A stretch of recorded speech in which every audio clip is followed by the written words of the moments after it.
যুতপদ কমলা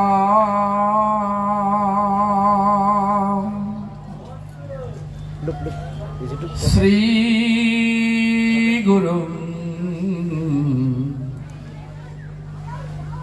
বৈষ্ণবা ফুল অনন্ত দেব শ্রী রূপা শগ্রজাতা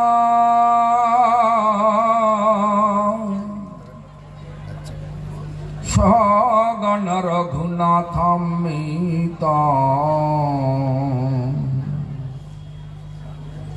তং সজীবম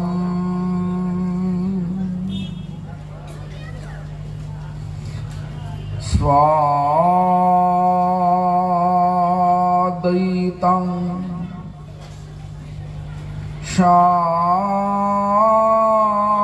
সাবধূতং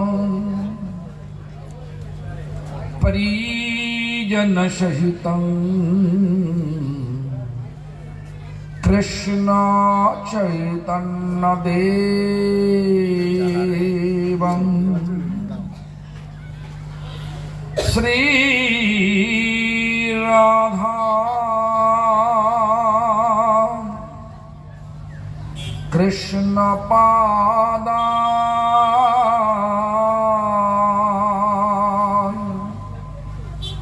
সগণ ললিতা বিশাখানিতাংশ্চ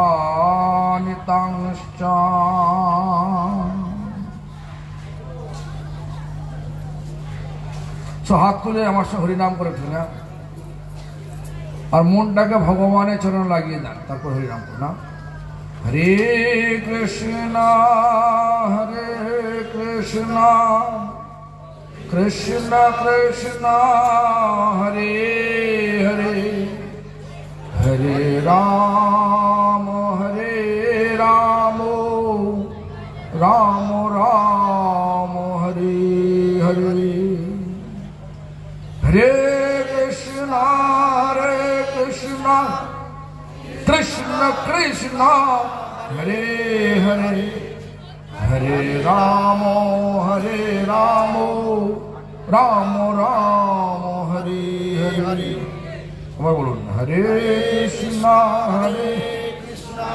কৃষ্ণ কৃষ্ণ হরে হরে হরে রাম রাম রাম রাম হরে হরে। সর্বাগ্রে শ্রী ভগবানের ভিন্ন প্রকাশ বিগ্রহ, শ্রী ভগবত জ্ঞান প্রদাতা, ভগবানের সেবা অধিকার প্রদানকারী, গোপীনাথ গৌড়ীয় মঠ প্রতিষ্ঠানের প্রতিষ্ঠাতা শিল গুরুপাদ পদ্ম নিত্য লীলা প্রবিষ্ট বিষ্ণুপাদ স্তোত্র স্ত্রী শ্রীমদ ভক্তি প্রমোদ পুরী গোস্বামী ঠাকুর পরম গুরুপাদ পদ্ম সারা বিশ্বে সে গৌড়ীয় মঠ প্রতিষ্ঠানের মূল প্রতিষ্ঠাতা, নিত্যলীলা প্রবিষ্ট শিল প্রভুপাদ ভক্তি সিদ্ধান্ত সরস্বতী গোস্বামী ঠাকুর, নিত্যলীলা প্রবিষ্ট বিষ্ণুপাদ পরমহংস কুল চূড়ামণি ঠাকুর শিল গৌর কিশোর দাস বাবাজি গোস্বামী মহারাজ, গৌড়ীয় মঠের সপ্তম গোস্বামী,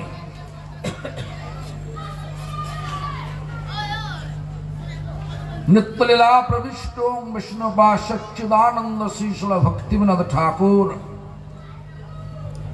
তথা সম্প্রদায়ের দ্বারা সকল সদস্যবৃন্দ, শুদ্ধ ভক্তবৃন্দ, সম্প্রদায় দ্বারা নিযুক্ত সকল আচার্যবৃন্দ, সকলকে জানাই আমার যথাযোগ্য দণ্ডবৎ প্রণাম। সকলে আমার প্রতি প্রসন্ন হন।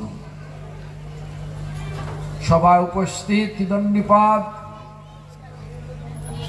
তথা বৈষ্ণব বৃন্দ, মাতৃমণ্ডলী, সজ্জন বৃন্দ তথা এই গ্রামবাসী বৃন্দ সকলকে জানাই আমার যথাযোগ্য সম্ভাষণ। সকলে আমার প্রতি প্রসন্ন হন। তাজ শক্তিল একাদশী তিথি, একাদশী তিথি খুব আদরের সহিত আমরা পালন করি। যারা গৌড়ীয় বৈষ্ণব তারা খুব আদরের সহিত পালন করেন প্রত্যেক একাদশী, শুধু শক্তিলা বলে নয়, প্রত্যেকটি একাদশী। কেন না, চৈতন্য মহাপ্রভু যিনি বৃন্দাবনের কৃষ্ণ, বৃন্দাবন কৃষ্ণ, সে বৃন্দাবন কৃষ্ণ রাধারানীর ভাব ও কান্তি নিয়ে এসেছিলেন মায়াপুর যোগপীঠ মন্দিরে। যিনি আবির্ভাব লীলা করেছেন অন্তর্দ্বীপে যোগপীঠ মন্দিরে, যাকে ভাষায় বলা হয় মধ্যবিন্দু টিপ। চারিদিকে 8টা দ্বীপ, মাঝখানে অন্তর্দ্বীপ, সীমান্তদ্বীপ, গদ্রুমদ্বীপ, মধ্যদ্বীপ, কোলদ্বীপ, ঋতুদ্বীপ, জন্যদ্বীপ, মদদ্রমদ্বীপ, মাঝখানে মধ্যবিন্দু টিপ অন্তর্দ্বীপ। এটা আত্মনিবেদন ক্ষেত্র। ব্রহ্মা যিনি আমাদের সৃষ্টিকর্তা, ভগবানের আদেশে রজগুণে প্রতিষ্ঠিত হয়ে সৃষ্টি, কেন সর্বোত্তম বুদ্ধি আমাদের দিয়েছেন। সেই কৃষ্ণ রাধারানীর ভাব ও কান্তি নিয়ে এখানে এসেছেন। এসে কীর্তন করবেন। আমাদের যে কিভাবে একাদশী করতে হবে সেটা বৃন্দাবন দাস ঠাকুরকে দিয়ে আমাদেরকে শোনালেন। সকলে জানেন কীর্তনটা। শ্রীহরি বাসরে হরি কীর্তন বিধান,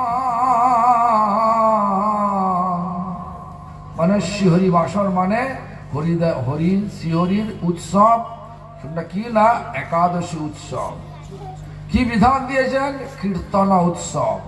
সেই জন্য আমি আজকে এখানে কীর্তনের জন্য মানা করলাম না।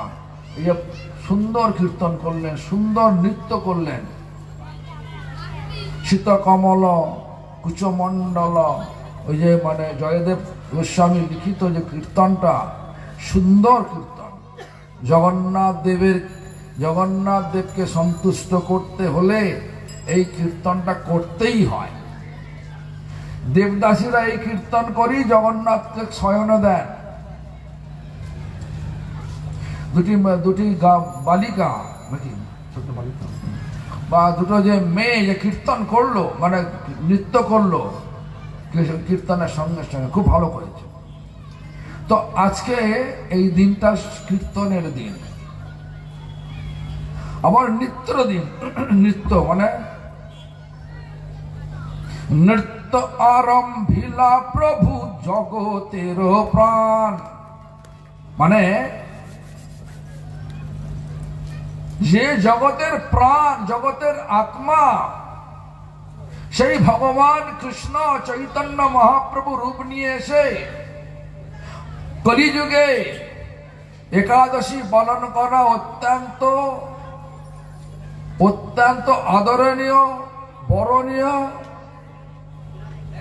এই জন্য আমাদেরকে শিবাসঙ্গনে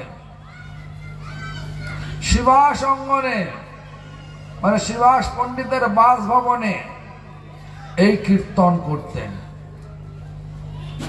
নিত্য আরম্ভিলা প্রভু জগতের প্রাণ, পুণ্যমন্ত শিবাস অঙ্গনে শুভারম্ভ। শুভারম্ভ কথা হলো শিবাস অঙ্গনে। এবার কীর্তনটা বড় তো এখানে যাচ্ছি না কীর্তনের দিকে, কিন্তু ভালো কীর্তন। তো কীর্তনের মধ্যেই ভগবান থাকেন। উপবাস, উপ মানে নিকটে, নিকটে বাস। আমরা জানি উপবাস মানে কিছু না খেয়ে থাকা, এটা সত্যি কথা, কিছু না খেয়ে থাকা। কোনো দ্রব্য খাবেন না। আমরা খেয়েছেন এখনো? কেউ খেয়েছেন এখনো? হরিনাম করেছি আমরা, এখান থেকে নৃত্য করতে করতে যা হলো জানি না, জায়গার কোনো নাম জানি না, ওখানে rail station, Bagnan bus stand দিয়ে ওখান থেকে ঘুরে ঘুরে এখানে এলাম। আবার এখানে এসে সুন্দর কীর্তন হলো, নৃত্য হলো। আজকের দিনটা এই জন্যই ভগবান করেছেন। এই কীর্তন আর নৃত্যের মধ্য দিয়ে ভগবান থাকেন। নৃত্য কীর্তনের মধ্য দিয়ে ভগবান থাকেন, এটা প্রমাণ করা যায় যদি একটু কালনায় চলে যান। কালনা জানেন? কালনা বলে একটা জায়গা আছে নবদ্বীপ ধামের থেকে 3টে স্টেশনের আগে। নবদ্বীপ, তারপরে মানে হচ্ছে সমুদ্রগড়, বাগনাপাড়া, তারপর কালনা, বলা এইভাবে আছে। সেই কালনায় যিনি কৃষ্ণলীলার সুবল সখা ছিলেন, সেই সুবল সখায় কলিযুগে চৈতন্য মহাপ্রভু লীলাতে হয়ে এসেছিলেন গৌরীদাস পণ্ডিত। সেই গৌরীদাস পণ্ডিত তার মন্দির রয়েছে, মন্দিরের ঝাঁপি দর্শন নিতাই গৌরাঙ্গ রয়েছে। এরও একটা কাহিনী আছে, সেই কাহিনীতে যাচ্ছি না। চৈতন্য মহাপ্রভু সন্ন্যাস নেবার আগে এই গৌরীদাস পণ্ডিতের নিকট নিত্যানন্দ প্রভুকে সঙ্গে নিয়ে গিয়েছিলেন। গৌরীদাস পণ্ডিত নিতাই গৌর মানে কে? নিতাই মানে বলরাম, ভোজের বলাই নিতাই হলো, ব্রজের কানাই গৌর হলো, আছে না? তাই সেই আমাদের মহাজনের কীর্তনের পথকে নিয়ে বলছি, সেই নিতাই গৌর মানে বলরাম কৃষ্ণ, যিনি কৃষ্ণ লীলায় ছিলেন, তিনি চৈতন্য লীলায় নিতাই গৌর হয়ে, আর সেই যিনি সুবল সখা ছিলেন তিনি আজ এলেন কোথা? গৌরীদাস পণ্ডিত রূপে। সেই স্থানে আশীর্বাদ নেওয়ার জন্য এসেছিলেন। ভগবান এলে কি বিদায় দিতে ইচ্ছা করে? ইচ্ছা করে? বলুন না। ঠিক আছে, তাহলে আমি বলবো, আমাদের গোবিন্দ মহারাজকে বলবো আপনার বাড়িতে গিয়ে সারা বছর থাকতে। থাকবেন তো? রাখবেন তো? আমার তো মনে হয় 2 দিন পরই বলবো আবার চলে যান। বাস্তবটা এরকমই, বলে সবাই আসুন, তারপরে 1 সপ্তাহ হয়ে গেলে বলে যা করছো চলে যান বাবা। তো যাই হোক, তো সেখানে কিন্তু আগে কিন্তু এরকম ছিল না। দেখুন কেন বলছি, গৌতম ঋষি, দেখুন আমি অনেকটা ভেতরে নিয়ে যাচ্ছি, বুঝলেন তো। গৌতম ঋষি এক সময় দুর্ভিক্ষ হলো। এই এখানে দুর্ভিক্ষ হলো, দুর্ভিক্ষ অর্থ পর্যন্ত দুর্ভিক্ষ, যখন ভিক্ষা পাওয়া যায় না, ভিক্ষা চাইলে ভিক্ষা পাওয়া যায় না, খাদ্যাভ্যাস মানে খাদ্য অভাব পড়ে গেছে, খাবার নেই, তাকে বলে দুর্ভিক্ষ বলে। এই দুর্ভিক্ষের সময় সমস্ত ঋষিমুনি জানতেন যে গৌতম ঋষি ভগবান তাকে আশীর্বাদ করেছিলেন যে তার ভান্ডার, তার ক্ষেত মানে হচ্ছে জমি, সবসময় ফলে ফুলে ভরা থাকবে, ভান্ডার সমস্ত দ্রব্যে ভরা থাকবে, শেষ হবে না। যেমন দ্রৌপদী পাত্র ছিল না, অক্ষয় পাত্র, কখনো ক্ষয় হয় না।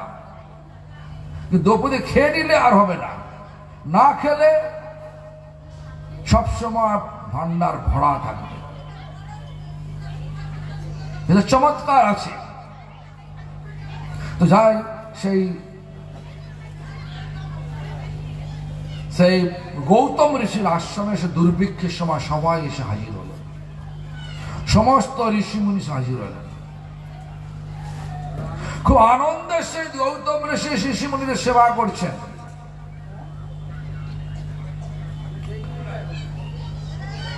যখন দুর্ভিক্ষ চলে গেল, তখন ঋষি মুনিরা থাকতে চায় না। ঋষি মুনিদের এটা ব্যাপার, মানে এটা ভেতরের ভাব, কোন জায়গায় অধিক সময় থাকবে না। এই গোবিন্দমালকে বলুন না, যদি থাকেন, এই আমাদের বিষ্ণুমালকে বলুন আমাদের বাড়িতে এক বছর থাকবে, জিজ্ঞেস করুন তো। ওদের সকলের পায়ে চাকা লাগানো আছে, অত পর্যন্ত চাকা সবসময় চলবে। আমারও পায়ে চাকা লাগানো আছে, কেন থাকতে পারবো না? এক জায়গা বেশি থাকতে পারবো না, খুব জোর হলে 1 সপ্তাহ, তারপরেই থাকতে পারবো না, চলে যায়। তার ভগবানের সেবায় যেতে হয়। তো ঋষি মুনিরা এখন যাওয়ার চেষ্টা করছেন, কিন্তু গৌতম ঋষি তাকে কখনো আর আদেশ দিচ্ছে না তোমরা যাও। কেন? অতিথি সেবা করে এত আনন্দ পাচ্ছে যে আদেশ আর দিচ্ছেন না, আর ওরাও যেতে পারছে না, আদেশ বিনা যেতে পারছে না। এখনকার দিনে তো আদেশ দিক আর না দিক ব্যাগ উঠাবে চলে যাবে নাকি, কিন্তু তখনকার দিনে এরকম নয়। যিনি আমাদেরকে অতিথি রূপে তার গৃহে রেখেছেন, তার আশ্রমে রেখেছেন, তার আদেশ বিনা আমরা যেতে পারবো না। যাই হোক, সেই গৌতম ঋষি আদেশ দিচ্ছে না, এরাও যেতে ব্যস্ত হয়ে পড়েছে। তখন সমস্ত মুনি ঋষিরা একটা চক্রান্ত করলো গৌতম ঋষির সম্বন্ধে। কিরকম চক্রান্ত? না, গৌতম ঋষি যখন বাইরে চলে যাবে, আশ্রমের বাইরে যাবে, তখন একটা তারা মন্ত্র দিয়ে গরু তৈরি করবে, মন্ত্রের দ্বারা গরু, আর গরুটাকে গৌতম ঋষির ক্ষেতে, মানে ক্ষেত মানে জমিতে ছেড়ে দেবে, যে ফসল ভরা ফসল রয়েছে, আর গরুটা খাবে ফসলগুলো খাচ্ছে দেখে নিশ্চয়ই গৌতম ঋষি কোনো একটা উপায় বার করতে তাড়াবার চেষ্টা করবে। যে কোনো উপায় তাড়াবার যখন চেষ্টা করবে, তাড়া দিলেই সঙ্গে সঙ্গে গরুটা মরে যাবে। গরু যদি মরে যায় কারো দ্বারা, কি মনে হয়? গোহত্যার পাপ আছে না? সে গোহত্যার পাপ দোষে সে বিষণ্ণ বদনে আর উৎফুল্ল বদনে আসবেন না, বিষণ্ণ বদনে প্রবেশ করবে।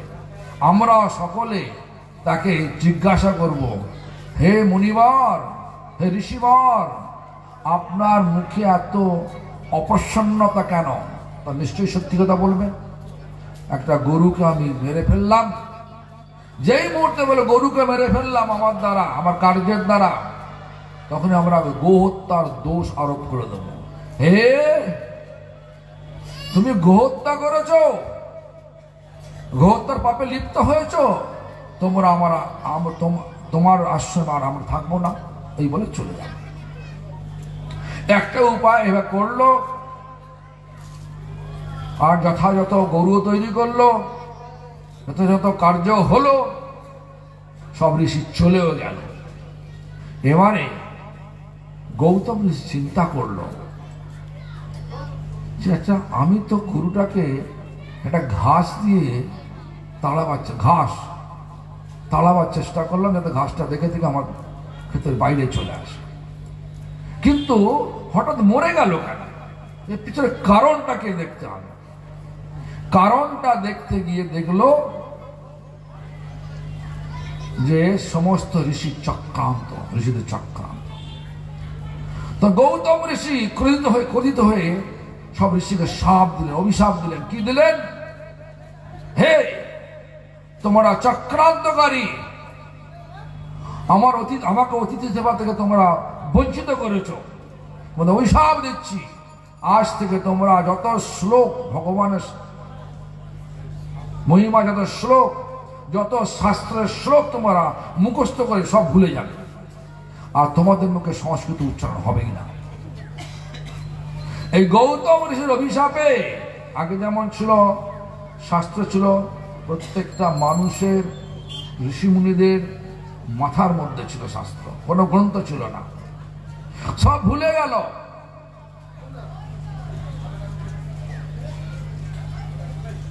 সে গৌতম ঋষি অভিশাপে আমরাও আজকে সংস্কৃত পড়লেও উচ্চারণ ঠিক হয় না, শাস্ত্র পড়লেও সংস্কৃত শ্লোক মনে থাকে না, বারবার পড়তে হয়, যদি দুদিন পড়া ভুলে, যদি না পড়ি ভুলে ওই হয় কিনা। সেই জন্যে দেখুন আমরা ওইটা কথা না, কথাটা হচ্ছে যে অতিথি সেবা আনন্দ আগে ছিল, কলিযুগে সীমিত হয়ে গেছে। একদিন খুব আনন্দ হবে, দুদিন আনন্দ হবে, 3 দিনের দিন হাত জোর করে বল বাবা তো চলে যাও। হ্যাঁ, তো সেমনি করে গৌরীদাস পণ্ডিত নিতাই গৌরাঙ্গ প্রভুকে মেয়ে পেয়ে আর ছাড়তে চাইছেন না, বলছে প্রভু আপনি আমার কাছে সবসময় থাকুন। প্রভুতে এসছেন, যেমন ভগবান যে আসেন 3টে কারণে আসেন। পরিত্রাণায় সাধুনাং, বিনাশায় চ দুষ্কৃতম, ধর্ম সংস্থাপনার্থায় সম্ভবামি যুগে যুগে। সাধুদেরকে পরিত্রাণ করবার জন্য, মানে উদ্ধার করবার জন্য, কার হাত থেকে? দুষ্কৃতকারীদের অত্যাচার থেকে। কিরকম? দেখুন চৈতন্য মহাপ্রভু যেখানে এসেছিলেন, যখন অদ্বৈত আচার্য দেখলেন সমাজের মধ্যে একটা টার্বুলেন্স, মানে হচ্ছে অনেক বিশৃঙ্খলা দেখা দিয়েছে, কুকুর বিড়ালের বিয়ে দিতে অনেক খরচা করে বড় বড় লোকেরা, কুকুরের বিয়ে দেয়, বিড়ালের বিয়ে দেয়, ধর্মের নামে নানা রকমের সব বুজরুকি চলছে, রাজারা প্রজাদেরকে অমানুষিক শাসন করে, ব্রাহ্মণরা নিচু জাতিকে ঘৃণা করে, ছাই মারালে তারা অত্যন্ত প্রহার করে। ছাই মারার বলতে আজকের দিনে যেমন আমরা ছায়াকে ভাবি ও কি আর হয়েছে, তখনকার দিনে কোন নিচু জাতির ছায়া যদি ব্রাহ্মণের গায়ে ঠেকে যেত, ব্রাহ্মণ তাকে লাঠি দিয়ে মারত। নিচু জাত, এই ধর সমাজে এই ধরনের টার্বুলেন্স মানে বিশৃঙ্খলা, চারদিকে অত্যাচার অত্যাচার অত্যাচার। তখন অদ্বৈত আচার্য বললেন প্রভু, গোলকের সিংহাসন নড়ে গেল অদ্বৈত আচার্যের হুঙ্কারে। সেই জন্য অদ্বৈত আচার্যের আর একটা নাম ছিল নাড়া, চৈতন্য ডাক্তার নাড়া বলে, সিংহাসন নড়ে গেছিল বলে নাড়া বলে। তো যাই হোক, সেই অদ্বৈত আচার্যের হুঙ্কারে এসেছিলেন চৈতন্য মহাপ্রভু। মহাপ্রভু এসছেন এতগুলো কাজ করবে, সমাজের বিশৃঙ্খলা গুলোকে শৃঙ্খলায় নিয়ে আসবেন।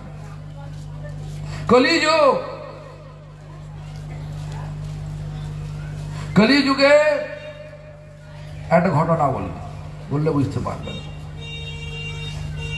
ঘটনাটা অনেক বড়, আমি ছোট্ট করে বলছি। কুরুক্ষেত্রের যুদ্ধ সমাপ্ত হয়ে গেছে, পাণ্ডবরা জয়লাভ করেছে।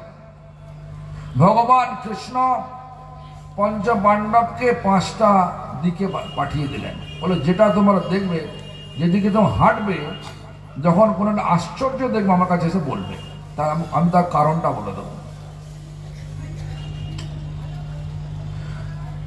যুধিষ্ঠির মহারাজ যেদিকে গেলেন, আশ্চর্য দেন, একটা হাতি 2টো সুর। হাতি কটা সুর হয়? 2টো সুর দেখলেন। ফিরে এসে বললেন, প্রভু বাসুদেব, এরম ধরনের একটা দেখলাম, এটা কি ধরনের হলো? বলছে, হ্যাঁ, কলিযুগে রাজাদের, যারা রাজনীতি করবে, যারা রাজা হবে, তাদের 2টো মুখ থাকবে। কিরকম? একটা লোক ভোলানো মুখ, একটা লোকের প্রতারণা করার জন্য মুখ। দেখবেন একবার যদি কেউ মন্ত্রী পদে বসে যায়, অঞ্চল প্রধান পদে অঞ্চলে বসে যায়, তাতে বাড়ির কোনো ছোট থাকে না, বড় হয়ে যায়। হ্যাঁ, কেন হয়? ভালো ভালো কথা বলে আমাদেরকে, ভোটটা নিয়ে যা কিছু করার করে, আর তো দেখে না। ভোটের সময় হাত জোর করে আসে। আমি গিয়েছিলাম নাসিকে, গিয়েছিলাম, এখন ভোট হচ্ছে, আজকে তো কালকে ভোট হবে নাসিকে। দেখেন আমার কাছে একজন এসছেন, নেতা এসছেন, এবারে গলায় কাপড় দিয়ে হাত জোর করে, আমার সব ভক্ত বসে আছেন, বলে আমি বলে দেন একটুখানি, নিশ্চয়ই তোমার জয় হবে, আর আশীর্বাদ জয় হবে বলে দিলাম। জানি না কোন দল। হ্যাঁ, তো এখন এসছে, জেতার পরে আসবে কি, যে দেখবেন কেন আসে না, দুটো সুর, মানে রাজাদের দুটো মুখ হবে। ভোট নেওয়ার জন্য একটা মুখ হবে মিষ্টি মিষ্টি মুখ, ভোট পাওয়ার পরে হবে দুর্মুখ, লুটে পুটে খাবে। এই জন্য দুটো মুখ। এটা বললেন কে? কৃষ্ণ বললেন। কাকে বললেন? যুধিষ্ঠির মহারাজকে বললেন, ধর্মরাজ। তারপরে ভীম এসে বললেন, প্রভু বাসুদেব, আমি দেখলাম একটা গরু, গাই গরু বাচ্চা দিয়েছে, বাচ্চাটাকে গরুটা এত চাঁটছে, সে বাচ্চাটা মানে বাছুরটার শরীরটা রক্তাক্ত হয়ে গেছে, তথাপি চলে যাচ্ছে। তখন বললেন, এটাই তো আমার আশ্চর্য লাগলো বাসুদেব, এটা কি? হ্যাঁ, কলিযুগে মা বাবা তার সন্তানকে এমনই আদর করবে, আদর দিয়ে সন্তানকে বাদর করে দেবে, মদ খাবে,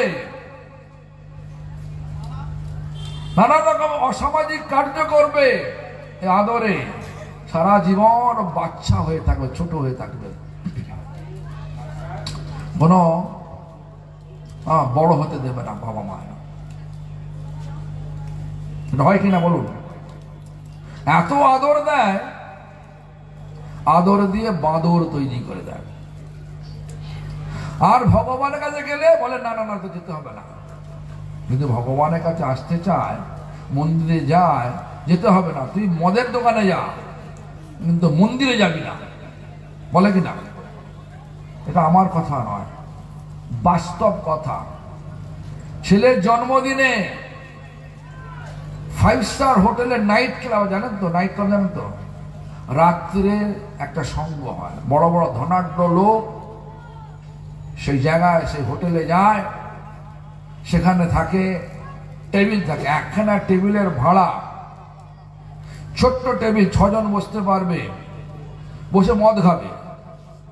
টেবিলটার ভাড়া হচ্ছে 80,000 টাকা। টেবিলটার ভাড়া 80,000 টাকা। মদ পাওয়া যায় বোর্দো থেকে, বোর্দো, আর ফ্রান্সের বোর্দো শহর থেকে মদ আসলে সেই মদের 1 লিটার মদের দাম 80,000 টাকা, 90,000 টাকা, 1 লক্ষ টাকা। এখানে তো চুল্লু মদ পাওয়ার কথা, জানি না কত দাম, হ্যাঁ, দেশি মদ দাম জানি না। তো যাও, এই ধরনের বাবা মা হোটেলে এসে ক্রেডিট কার্ড দিয়ে যায়, ক্রেডিট কার্ড দিয়ে গেল, আজকে আমার ছেলে তার বন্ধুদের নিয়ে আসবে, তার জন্মদিন করবে, যা বলবে সব দিয়ে দেবে। ছেলে মদ খেলো, ফুর্তি মারলো, বাবা পয়সা হলো। এটা হলো কিনা বলুন? বাবা মা এত আদর দিচ্ছে, ছেলে আদরে বাঁদর হয়ে গেছে। তারপরে অর্জুন এসে বলছেন, প্রভু বাসুদেব, আমি তো দেখলাম একটা শকুন জানেন তো? গিট তো বলে গিট। শকুন বসে আছে একটা গরু শরীরে, মানে জলে, গরুটা জলে ভাসছে, ভেসে ভেসে চলে যাচ্ছে, আর শকুনটা বসে আছে একটা গরুর, ওই গরুটার শরীরের উপর, জলে ভাসছে, আর টুকটুক করে মাংস খাচ্ছে, গরুর মাংস খাচ্ছে। কিন্তু গায়েতে দেখছি ভগবানের নাম লেখা একটা নামাবলী আছে। ভগবানের যেমন আছে না হরে কৃষ্ণ মোহাম্মদ নাম লেখা, আমি আজকে দেখছিলাম শ্রী রাধে বলে একটা নাম আপনার চাদর পরে আছে এরকম ধরনের। এটা কি প্রভু, এত আশ্চর্য প্রভু? বলে হ্যাঁ, কলিযুগে এই ধরনের লোক পণ্ডিত সেজে, ব্রাহ্মণ সেজে সমাজকে শিক্ষা দেবে, আর সত্যিকারের ব্রাহ্মণ, সত্যিকারের পণ্ডিত, সত্যিকারের সাধু তারা জঙ্গলে চলে যাবে, তারা সমাজে আসতে পারবে না। যেটা হচ্ছে কিনা, হচ্ছে কিনা বলুন? হ্যাঁ, এই ধরনের সব দৃশ্য দেখছেন। কলিযুগ সব উল্টো। আমি সবসময় বিদেশিকে বলি, Kaliyuga age of quarrel, everything upside down, মানে সব উল্টো হয়ে গেছে। তো যাই হোক, তো অতিথি সেবা করে আনন্দ পাওয়া যায়, সেটা এখন কলিযুগে নেই। রাজার সত্যতা চলে গেছে, পণ্ডিত, আসল পণ্ডিত পাওয়া যায় না, যেগুলো পাওয়া যায় এগুলোই গো মাংস খাওয়া লোক ধর্মের নামে প্রচার করবে, আর প্রকৃত সাধুগণ তারা জঙ্গলে প্রবেশ করবে। এই ধরনের সব এই কলিযুগের, এই ঝঞ্ঝাটময় যুগে, ঝগড়াময় যুগে বিধান কি দিলেন চৈতন্য মহাপ্রভু, ভগবান শ্রীকৃষ্ণ, তিনি এলেন, এসে বিধান কি দিলেন, একাদশী করো, হরিনাম করো, বৈষ্ণব সেবা করো। আজকে একাদশী, বিধান কি দিলেন, কীর্তন, নৃত্য কীর্তন, সেটাকে শ্রীহরি বাসর বলেন, শ্রীহরির উৎসব। কোথায়? গোলক বৃন্দাবনে সংকীর্তন উৎসব হচ্ছে এখন। আর আমরা সেই গোলক বৃন্দাবনের সংকীর্তন উৎসবকে এই মত্ত লোকে, এই মাটিয়া শরীর দ্বারা পালন করলে ভগবান সুখ পান। ভগবান সুখ পেলে ভগবানের আশীর্বাদ পাওয়া যায়, আর ভগবানের আশীর্বাদে আমাদের জীবনটা ভক্তিময় হয়, ভৌতিক ইচ্ছা পূর্ণ হয়ে যায়। তীর্থস্থানে না গিয়েও, পবিত্র নদীতে চান না করেও পবিত্র নদীর চানের ফল পাওয়া যায়, আবার তীর্থ দর্শন ফল পাওয়া যায়। একাদশী করলে এতগুলো হয়। করবেন না? করবেন না? পয়সা নেই, শরীরে শক্তি নেই তীর্থ দর্শন করার, একাদশী করুন, হয়ে যাবে। এতগুলো ভগবান সুবিধা দিয়েছেন। কাকে? একাদশীকে। একাদশীকে একটা মেয়ে ছেলে কোত্থেকে এলো? মেয়ে এসছে ভগবানের শরীর থেকে। কেন? প্রশ্ন করুন। আরে ভগবানের শরীর থেকে মেয়েটা উৎপন্ন হলো কেন? এরও এক পেছনে কাহিনী আছে। একটা অসুর ছিল, তার নাম মূঢ় নাম অসুর আক্রমণ করলেন কোথায়? স্বর্গরাজ্যকে, যেখানে অরুণ, বরুণ, সূর্যদেব, ইন্দ্র, সব দেবী দেবতা আছে। আমরা সব তো বহুমানন করি দেবী দেবতার কথা, বহুমানন করা উচিত, তারা সবাই বৈষ্ণবী, কিন্তু ভগবান ওদেরকে এইভাবে জীবনযাত্রা অতিবাহিত করার জন্য দিয়েছে। আমরা কিছু নিন্দা করলে, অবজ্ঞা করলে ভগবান সন্তুষ্ট হবেন না। সম্মান দিতে হবে আমাদের সকলকে, সকল দেবদের সম্মান দিতে হবে, কিন্তু আসলে আরাধ্য ভগবানকে রাখতে হবে। সে যারা, যিনি ওই দেবদেবীর আরাধ্য রাধা কৃষ্ণ, সে রাধা কৃষ্ণ এসছেন চৈতন্য মহাপ্রভু রূপে। তো যাই হোক, এখন এই ভগবান আমাদেরকে উদ্ধার করার মালিক। ভগবান আমাদেরকে একটা ঘটনা তৈরি করলেন।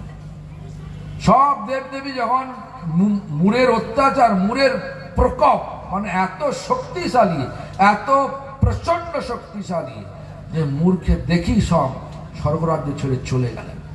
কোথায় গেলেন? সকলের রক্ষাকর্তা কে? ভগবান। ভগবানের কাছে এসছেন, ভগবান বিষ্ণুর কাছে এসে বলছেন, রক্ষমাম, রক্ষা করুন আমাদেরকে। তা বললেন, এই অসুর অত্যাচার করছেন। ভগবান বলছেন, আমি তোকে মারতে পারবো না। কেন? আমি উদ্ধার করতে চাই না, ওকে উদ্ধার করতে চাই না। ভগবান যাকে মারবেন সে উদ্ধার হয়ে যায়। রামচন্দ্র মারলেন রাবণ কুম্ভকর্ণকে, উদ্ধার হয়ে গেল। নৃসিংহদেব মারলেন হিরণ্যকশিপুকে, বরাহদেব মারলেন হিরণ্যাক্ষকে, উদ্ধার হয়ে গেল। তো বিষ্ণুর অবতার তো না। আবার কৃষ্ণ, মানে বাসুদেব কৃষ্ণ, তিনি মারলেন শিশুপাল দন্তবক্রকে, উদ্ধার হয়ে গেল। ভগবানের হাতে যিনি মরবেন উদ্ধার হয়ে গেল। ভগবান কৃষ্ণ গেলেন মথুরাতে,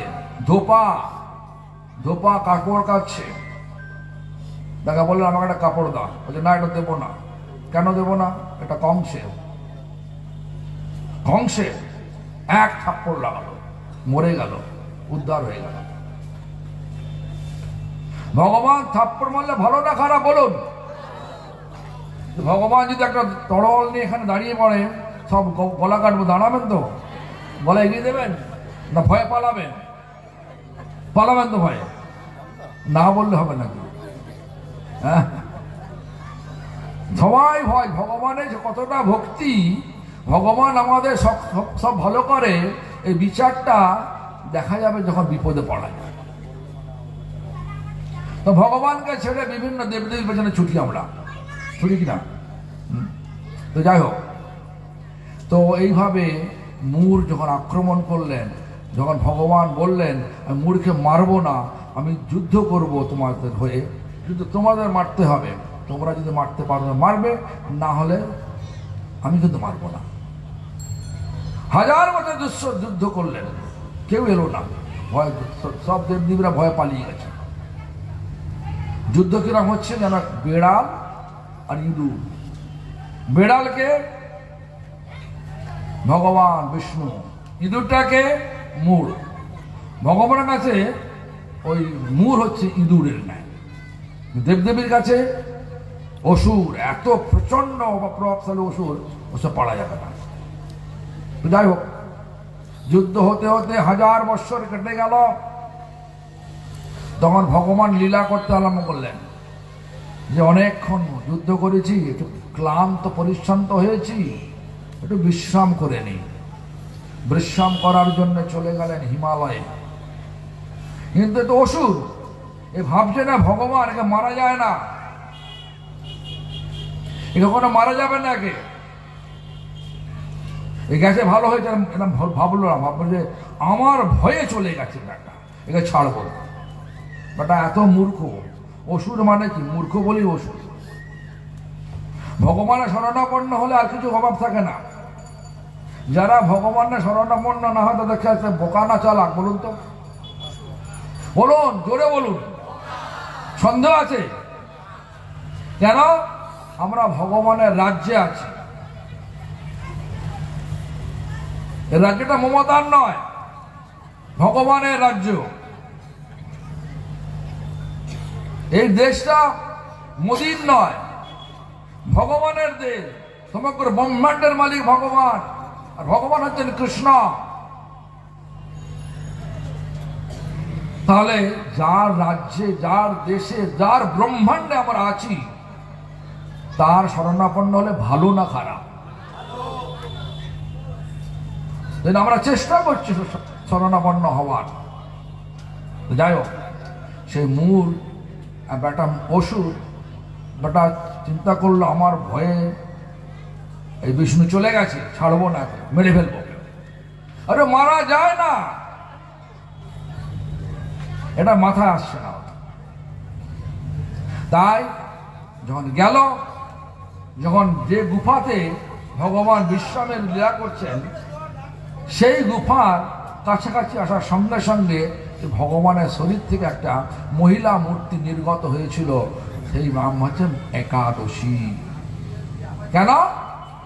অঘ্রাণ মাসে উৎপন্ন নাম শুনেছেন তো? অঘ্রাণ মাস, এখন তো পৌষ মাস চলছে নাকি? এখন পৌষ, এর আগে অঘ্রাণ মাসের যে উৎপন্ন একাদশী পড়েছিল ওই দিন হয়েছিল, এই ঘটনাটা হয়েছিল ওই দিন। আর সেই মহিলা মূর্তি একাদশী মূর্তি, মানে একাদশ দিনে হয়েছিল বলে মহিলা বলে একাদশী, আর যদি পুরুষ হতে হবে একাদশ হতো, কিন্তু একাদশী।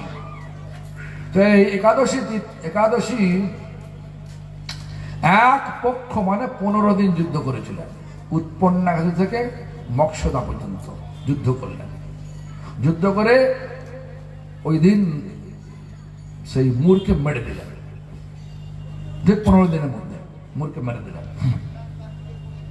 এই জন্য পরের একাদশীর নাম হচ্ছে মক্ষদা। যাই হোক, সেই যেই মুহূর্তে মূর্কে মারা হয়ে গেল, ভগবান যেন কিছুই জানেন না। চোখ খুলে দেখছে মূর অসুরের মৃতদেহ পড়ে আছে। জিজ্ঞাসা করলেন এটা কে করেছে, কি জানেন না। যারা ভগবান থেকে সত্যি করে এসেছেন তাদের ভাষা অন্যরকম আছে। বলবে না যে আমি করেছি। কি বললেন? প্রভু, আপনার কৃপাতে আপনার এই দাসী এই সেবাটা আপনার জন্য করেছে। ভগবান সন্তুষ্ট হয়ে গেলেন। বর দিতে চাই, বলো কি বর চাই। তখন বর স্বরূপ 3টে জিনিস চেয়েছিলেন। প্রথম বরে চাইলেন কি, যারা তীর্থ দর্শন করতে পারে, মানে যারা একাদশী করবে সমস্ত তীর্থ দর্শনের যে ফল তারা পাবে, তথা সমস্ত পবিত্র নদীতে স্নান করে যা পুণ্য হয় সেটাও পাবে যারা, তথাস্তু হয়ে গেল।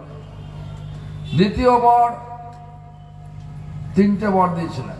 দ্বিতীয় বরে চেয়েছিলেন, একাদশী থেকে চেয়েছিলেন যারা আমার তিথি পালন করবে ওদেরকে আপনি এইগুলো দেবেন।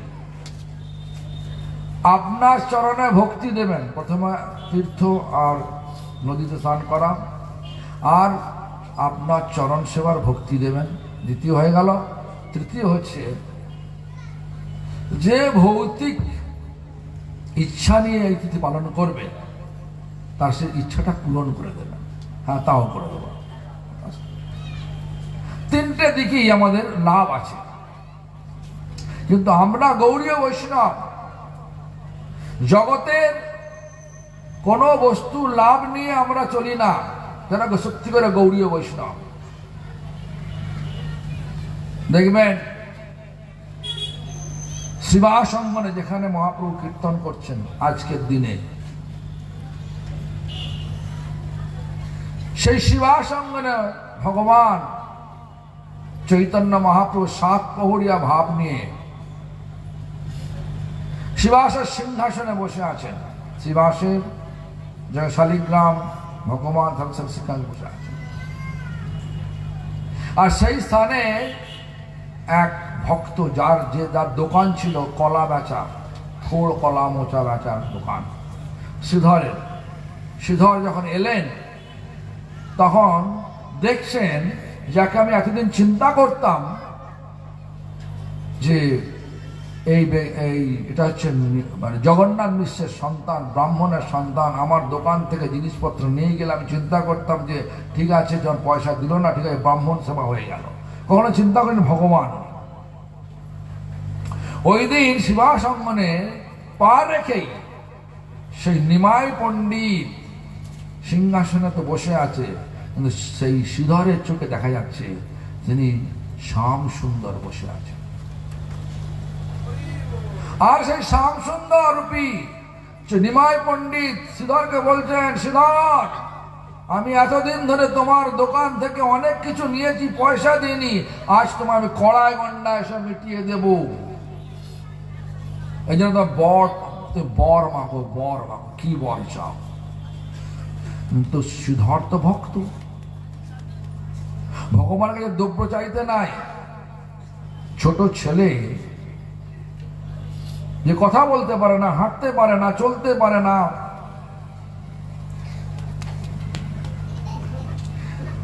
সে কি মাকে বলে, শীতকাল পড়েছে মা একটু গরম কাপড় এনে দাও? বলে কি? মা এনে দেয়, বাবা এনে দেয়, এনে দেয় কিনা? খিদে পেলে একটু কাঁদলেই মা এসে খাইয়ে দেয়, দেয় কিনা? তো ভগবান সব দেয় আমাদের কাছে। ভগবান, মা, বাবা সব দেখবেন লেখা আছে, তমেব মাতা চ পিতা তমেব,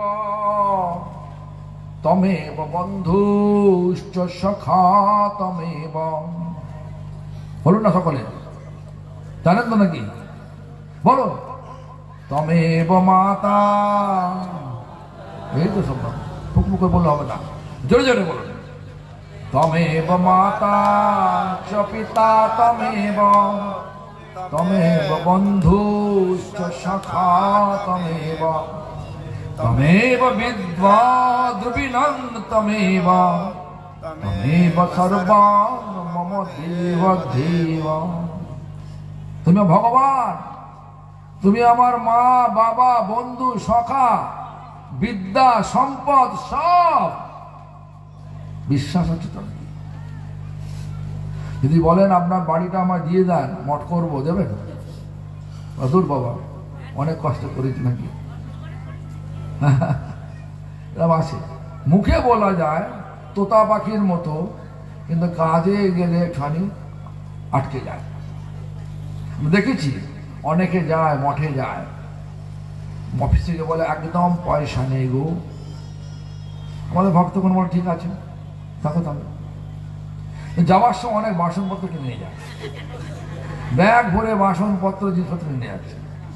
আমার কাছে বলে, মহারাজ কি করবো? ছেড়ে দাও না বাবা, ধামে এসছে, আমার তো ভিক্ষা করিনি, আমাদের তো বাবার, আমি তো বাবার কি বলে ফ্যাক্টরি থেকে নিয়ে আসছি না, বিভিন্ন দাঁড়ে দাঁড়ে গিয়ে ভিক্ষা করে যে দ্রব্য নিয়ে আসছে। ওরা যেমন ঠকাবার আমাদের চেষ্টা করেছে, আমিও তো ঠকাচ্ছি। তো আমরা ভিক্ষা করে নিয়ে আমার পয়সা চাইছি কেন? সব তো খাবে, এমনি খাবে। হ্যাঁ, তো যাই হোক, ঘটনা হচ্ছে সবাই সবাইকে ঠকানোর জায়গা রে বাবা, এটা হচ্ছে ঠকানোর জায়গা। কিন্তু ভগবানকে দিলে ঠকানো হয় না। ভগবানের সেবায় যত দেবেন তত আসবে, যত টানবেন তত চলে যাবে। আজ না কাল যাবে, দেখে নেবেন। এই জন্য দেখবেন লেখা আছে, আজ রাজা কাল সে ফকির, বরাতে কি খেল আছে না, গান আছে না? আজকে রাজা কাল সে ফকির।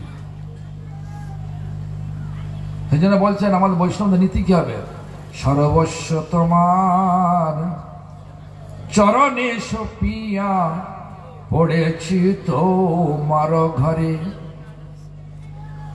এই ভাব নিয়ে যদি আত্মসমর্পণ করা যায় ভগবানেতে নিষ্কাপট ভাবে, ভগবান সব কিছু দেবেন, নিজেকে দিয়ে দেয়। সমগ্র ব্রহ্মাণ্ডের মালিক যখন আমার হৃদয়তে অবরুদ্ধ হয়ে যায়, যে পাওয়া বাকি থাকে কি? যাকে পেলে সব পাওয়া হয়ে যায়, যাকে জানলে সব জানা হয়ে যায়, আমার পাওয়ার কি বাকি আছে? তো শ্রীধর যথার্থ ভক্ত ছিলেন। তিনি কি করলেন? যেই দেখলেন, হরি এ তো নিমাই পণ্ডিত নয়, তো সাক্ষাৎ শ্যাম সুন্দর, চোখের জলে বুক ভাসাচ্ছেন। আর সে সময় বলছেন, শ্রীধর, আমি তোমাকে সব কিছু কড়াই গন্ডায় মিটিয়ে দেবো, বর মাগো। তার উত্তরে শ্রীধর বললেন, প্রভু আমাকে আর ঠকাবেন না প্রভু। ঠকালো? উনি যে ভগবান জানাননি কাকে। ভগবানকে চিনে নিতে হয়। বিভিন্ন রূপে আসেন ভগবান আমাদের কাছে, চিনে নিতে হয়। যখন চিনতে পারলেন শ্রীধর, তখন বললেন তো আমার সৌভাগ্য। কেন? ভক্তের অন্ন প্রভু কারি কারি খায়, অভক্তের অন্ন প্রভু উলুটি না চায়। দুর্যোধন অনেক দ্রব্য সম্ভার মানিয়ে রেখেছেন, শান্তি দূত হয়ে আসছেন ভগবান কৃষ্ণ হস্তিনাপুরে। কিন্তু হস্তিনাপুরে ভগবান গিয়ে দুর্যোধন কি করেছেন দেখতে গেছেন নাকি? হ্যাঁ, দেখতে গেছেন? মুখ ফিরে দেখেছেন? দেখে যাননি। কোথায় চলে গেলেন? বিদুরের কাছে। কি খেলেন? হ্যাঁ,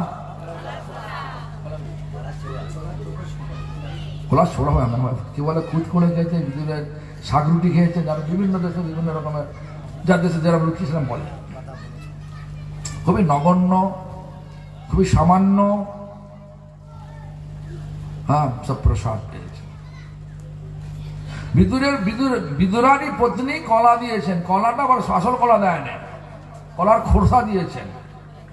আবার যখন বিদুরকে দেখে বিদুরানী পদ্মাবতী যখন কলা দিচ্ছেন, খোসা ফেলে দিচ্ছেন, তখন বলছেন পদ্মাবতী আগে খুব মিষ্টি ছিল। খোসাটা মিষ্টি না, ভাবটা মিষ্টি। ভাবে ভাবিত হয়ে সব ভুলে গেছে। এরম আমাদেরও সব ভুলে যেতে হবে। যত পৃথিবীতে যত আকর্ষণ আছে, এই জগতে যত আকর্ষণকে ভুলে গিয়ে ভগবানের আকর্ষণে আকর্ষিত হতে পারলেই আমাদের জীবন সার্থক হবে, সফল হবে। তাই শ্রীধরকে যখন বারবার বলছেন, তখন শ্রীধর কি চাইলেন? প্রভু, বর দিতেই হয়, আমাকে এই বর দেন যেন জন্মে জন্মে আপনার চরণের সেবা করতে পারি, চরণ সেবা করতে পারি। এইটা হচ্ছে আমাদের সত্যিকারের ভক্তির প্রধান লক্ষ্য। ভক্তির দ্বারা জগতের সম্পদ লাভ করব, এই বিচারটা অভক্তর বিচার, অভক্তের বিচার। আর ভক্তির দ্বারা ভগবানের সেবা লাভ করব, এটা সত্যিকারের লাভজনক বিচার। কেন? যাকে পেলে সব পাওয়া হয়ে যায়, যাকে জানলে সব জানা হয়ে যায়। তো যাই হোক, সেই চৈতন্য মহাপ্রভু আজ জগৎকে শিক্ষা দেওয়ার জন্য তিনি ভক্ত সাজলেন। ভগবান ভক্ত সেজেছেন, একাদশী করছেন, কীর্তন করছেন, নৃত্য করছেন। কিরাম নৃত্য করছেন? বলছেন শিবজি মহারাজ যখন আনন্দে আত্মারা নৃত্য করে, তার বসন ঠিক থাকে না। থাকে? বসন ঠিক থাকে? যার নামে শিব বসন না জানে, সেই প্রভু নাচে আপন আপন, কি বলে একটা ভুলে গেছে, হ্যাঁ, যাকে যারা ভাগ্যবানে, সেই প্রভু নাট্য করছেন, বসন ঠিক নেই, মালা ছিঁড়ে পড়ে যাচ্ছে। আর যার নামে অজামিল পাইল তপধন, অজামিল নারায়ণ নারায়ণ করতে করতে সত্যি করে নারায়ণের স্মরণ, তার ছেলেকে ডাকছে নারায়ণ। অনেক বড় ঘটনা, অনেক বলতে সময় লাগবে, এখন সময় হয়ে গেছে আমার। অনেক মানে নারায়ণ নারায়ণ করতে করতে সত্যি নারায়ণের স্মরণ হলো, নারায়ণের দোষ বিষ্ণুদূত এসে গেল। তারপরে যমদূতকে তাড়িয়ে দিল। যমদূত গিয়ে ভগবানকে যে বললেন, যমদূত গিয়ে যমরাজকে বললেন, আপনাদের কতজন ধর্মরাজ আছেন বলুন। তখন যমরাজ বললেন, ধর্মস্তু সাক্ষাৎ ভগবৎ প্রণীতম, ভগবান কর্তৃক ধর্ম প্রতিষ্ঠিত হয়েছে। যেখানে ভগবান আছে সেখানে যমদূত আসবেন না। যমরাজ সাক্ষাৎ ভগবানের ভক্ত মহাজন, সেই অজামিল যার নামে তপোধন হলো, আর সেই প্রভু আজ নৃত্য করছে, তার নিজের নামে নৃত্য করছে। একাদশী এইভাবে পালন করতে হয়। আমরা শুধু জানি কি খাওয়া দাওয়াটা একটুখানি কি বলে অন্ন না খেলেই হলো নাকি। গ্রামের লোকেরা কি করে, গুরুরা, গ্রামে গুরু আছে না অনেক সব, গুরুরা বলে কি ঠিক আছে তো গরিব লোক তুই কাজ করে মুড়ি খা, ফল ফল কিনতে হবে, মুড়ি খা। হ্যাঁ, আমার মনে আছে স্বরূপানন্দ মন মহারাজের সঙ্গে আমার কোথায় গিয়েছিলাম, জায়গাটার নাম মনে নেই। সেখানে একজন ভক্ত এসে, শীতকাল ছিল, আমি রোদ্দুরে বসে বসে প্রণাম করছি। তো বলতে আমার গুরুদেব আছেন, আর যদি একাদশী, আমার গুরুদেব একাদশী করতে বলেছেন। কিরাম ভালো বলছে, কিন্তু আমার গুরুদেব বলেছেন রুটি খেতে পারবে, কিরম খোলায় ভেজে খাবে, আগুনে পোড়াবে না রুটিটা, বলেন তো। আচ্ছা ভালো তো, মুড়ি খা, রুটি খা। আরে খাওয়া খাওয়াই তো আছে নাকি, খাওয়া খাওয়াই না খেলে হবে। কিন্তু আসল কি খেতে হবে, আগে নাম খেতে হবে, নাম গ্রহণ করতে হবে। নাম করলে হবে উপবাস, যথার্থ উপাসনা। কেন, উপমানে নিকট, নিকটে বাস। তা ভগবানের নিকটে বাস করতে গেলে আজকের দিনে নৃত্য কীর্তন করেই থাকতে হয়। কিন্তু আমরা এখনকার দিনে একাদশী উৎসব করি।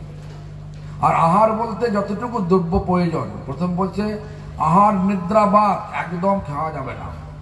যদি না থাকতে পারা যায় তা ন্যাক্ত উপবাস, মানে সূর্য অস্তের পরে শুধু ফল আর মূল খেতে পারবেন, জল খেতে পারবেন।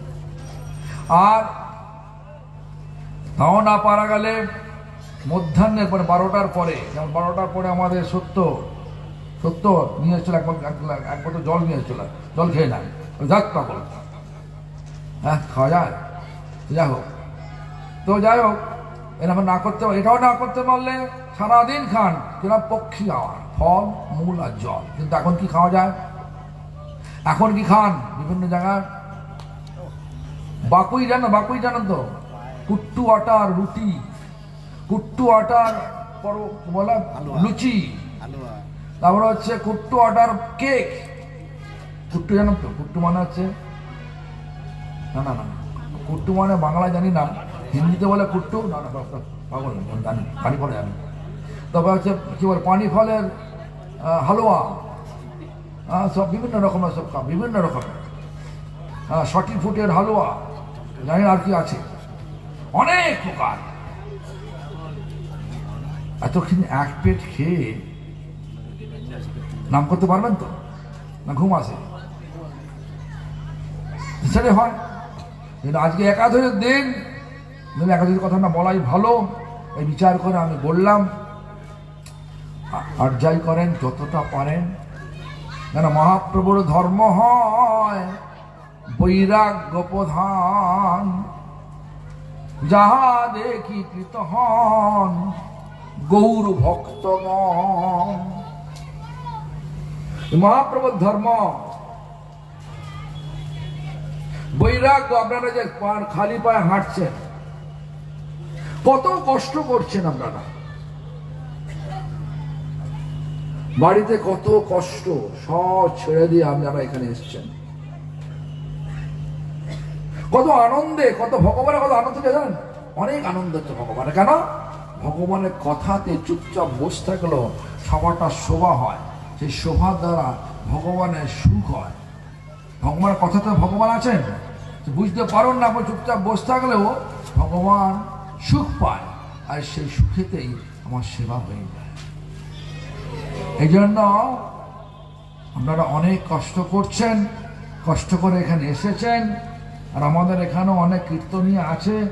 আমাদের বড় বক্তা এসে গেছে গোবিন্দ মহারাজ, তার বক্তৃতা হাজার হাজার লোক হয়। তাকে বলছিলাম, হ্যাঁ, হাজার হাজার লোকে ভালো করো, হরিকথা বলো। হ্যাঁ, যাই হোক, এখন আজকের একাদশীর দিনে আমরা একটু কীর্তন করে, আশা করি আমার কথাগুলো বুঝতে পেরেছেন না, বোঝার অসুবিধা আছে, কথা বুঝতে পেরেছেন? হ্যাঁ, আমাদের এই নবদ্বীপ ধাম পরিক্রমা অন্যান্য বৎসরে হবে।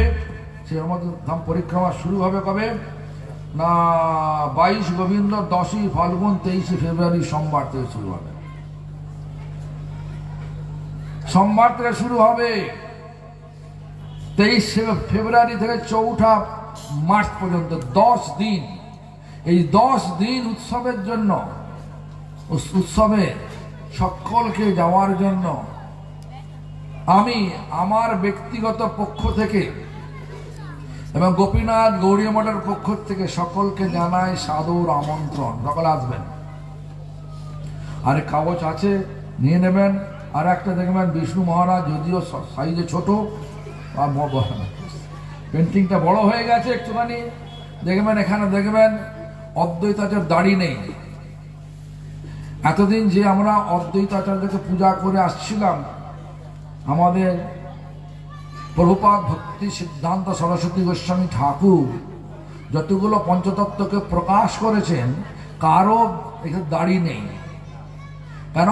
মহাবিষ্ণুর জগৎ কর্তা, মহাবিষ্ণু জগৎকে নিয়ন্ত্রণ করেন। তো বিষ্ণু তত্ত্ব দাঁড়িয়ে আছে নাকি? কৃষ্ণ দাঁড়িয়ে আছে নাকি? হ্যাঁ, রামচন্দ্র দাঁড়িয়ে আছে? রামচন্দ্র দাঁড়িয়ে থেকে যান, তো বিষ্ণু তত্ত্ব।